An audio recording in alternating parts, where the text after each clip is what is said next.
السلام علیکم ورحمۃ اللہ وبرکاتہ۔ بسم اللہ الرحمن الرحیم۔ آج کی حدیث مبارکہ، کبھی آپ مجھے نبی کریم صلی اللہ علیہ وسلم کو اس حال میں دکھائیے جب آپ پر وحی نازل ہو رہی ہو۔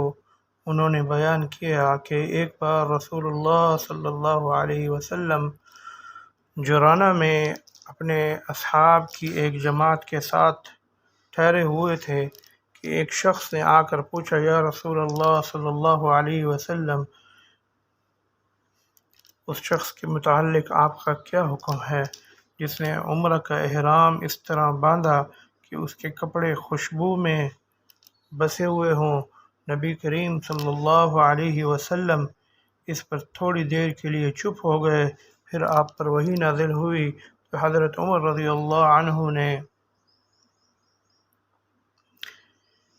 یعلا رضی اللہ عنہ کو اشارہ کیا۔ یعلا آئے تو رسول اللہ صلی اللہ علیہ وسلم پر ایک کپڑا تھا جس کے اندر آپ تشریف رکھتے تھے۔ انہوں نے کپڑے کے اندر اپنا سر کیا تو کیا دیکھتے ہیں کہ روئے مبارک سرخ ہے اور آپ خراٹے لے رہے ہیں۔ پھر یہ حالت ختم ہوئی تو آپ نے فرمایا کہ وہ شخص کہاں ہے جس نے عمرہ کے متعلق پوچھا تھا؟ شخص مذکور حاضر کیا گیا تو آپ صلی اللہ علیہ وسلم نے فرمایا کہ جو خوشبو لگا رکھی ہے اسے 3 مرتبہ دھو لے اور اپنا جبہ اتار دے۔ عمرہ میں بھی اس طرح کر جس طرح حج میں کرتے ہو۔ میں نے عطا سے پوچھا کہ کیا حضور صلی اللہ علیہ وسلم کے 3 مرتبہ دھونے کے حکم سے پوری طرح صفائی مراد تھی؟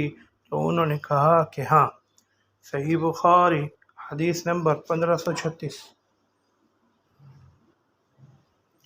ابن عمر رضی اللہ عنہما سادہ تیل استعمال کرتے تھے احرام کے باوجود۔ میں نے اس کا ذکر ابراہیم نخعی سے کیا تو انہوں نے فرمایا کہ تم ابن عمر رضی اللہ عنہما کی بات نقل کرتے ہو۔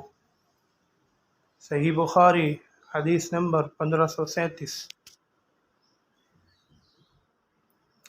جب رسول اللہ صلی اللہ علیہ وسلم احرام باندھتے تو میں آپ کے احرام کے لیے اور اسی طرح بیت اللہ کے طواف زیارت سے پہلے حلال ہونے کے لیے خوشبو لگایا کرتی تھی۔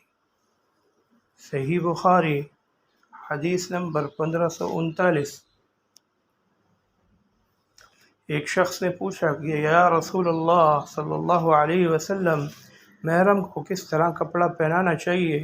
حضور صلی اللہ علیہ وسلم نے فرمایا، نہ کرتا پہنے، نہ امامہ باندھے، نہ پاجامہ پہنے، نہ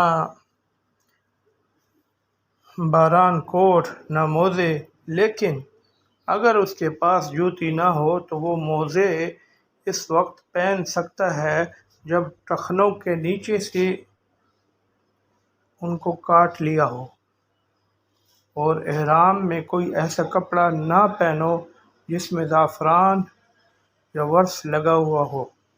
ابو عبداللہ امام بخاری رحمۃ اللہ علیہ نے کہا کہ محرم اپنا سر دھو سکتا ہے لیکن کنگھا نہیں کرے، بدن بھی نہ کھجلانا چاہیے، اور جو سر اور بدن سے نکال کر زمین پر ڈالی جا سکتی ہے۔ صحیح بخاری حدیث نمبر 1542۔